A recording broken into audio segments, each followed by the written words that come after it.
So my great-grandfather was a proud Scotsman, and he taught his children this secret: happiness is helping others. Well, his son, my grandfather, decided to go to London Medical School, become a doctor, and then thought, where can I go to help people the most? He got an invitation to China, so he ended up with his family in the mountains of southern China. My father was born in China, so he taught my father this same secret. Then it was time to send him to boarding school in England. At boarding school, my father excelled in academics and sports. He went on to get into London Medical School, and it was the time of World War II. So they actually had to transfer to Cambridge because London was being bombed. And he was wondering what to do with his life when he received a letter from China, from a mayor, asking, can you come and help us in Chongqing? And we will pay you 10 sacks of rice every month. My father had a heart for China. He accepted the invitation and got the family ready and went off to China. I was 3 months old when we left Scotland. So we arrived in Chongqing, and for the first 1 or 2 months, my older brother got a fever. And no matter what my father did, couldn't get the fever to go back. So he thought, I better take the family to Hong Kong where there's more medical help from the British hospitals there. As soon as we got there, his fever stopped. We tried to go back to China, and the door was closed. My father was thinking of going back to England when the British embassy asked him, would you be willing to go to Taiwan? Because there's no doctor there right now. So my father said, okay, I'll go for 1 year. But he stayed for 30 years. So he set up a clinic to help the poor. He had people lining up outside because it was free.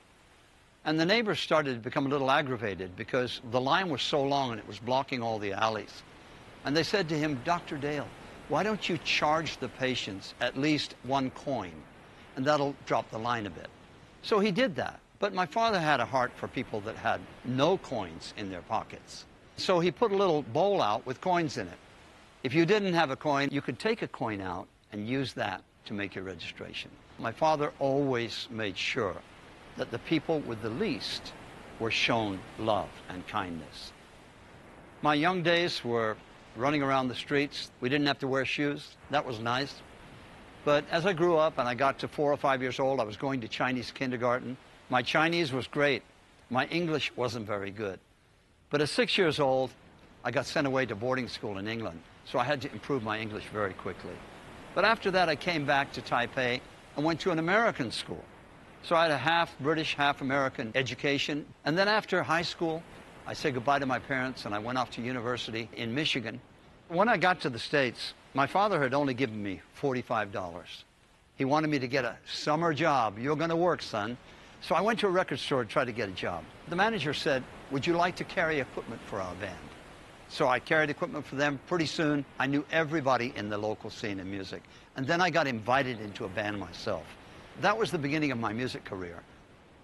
Within 2 years, we signed with Capitol Records and became the top band in Michigan. I had all sorts of legends coming through my house. The Pink Floyd, The Who, Bobby Seger, Iggy Pop, all household names in the United States. Life was amazing. I don't know how it all happened, but there I was in the middle of America in one of its biggest changes it had had in generations. I ended up in Hollywood, and in Hollywood after a while, I started to get a little bit disillusioned. A lot of my friends were rich and famous, but I didn't see the happiness that I expected to see. So I went back to Taiwan for a visit. And when I got there, my father was amazing. He was the happiest person that I met. And yet he was working 12-hour days, 16-hour days, off into the mountains to help the Aborigines. And so I finally got it. After chasing my dream all the way to Hollywood, I discovered happiness is helping other people.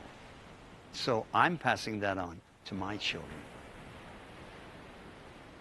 I decided to make a big change in my own life.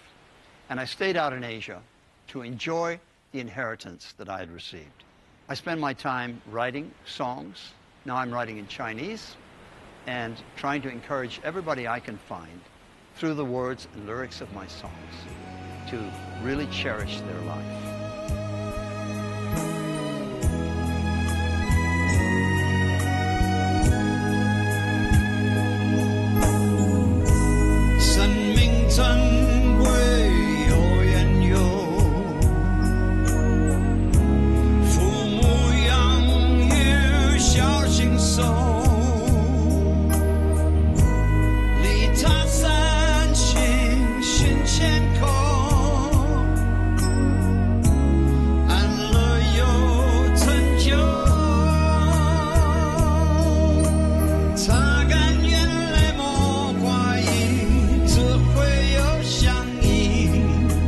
生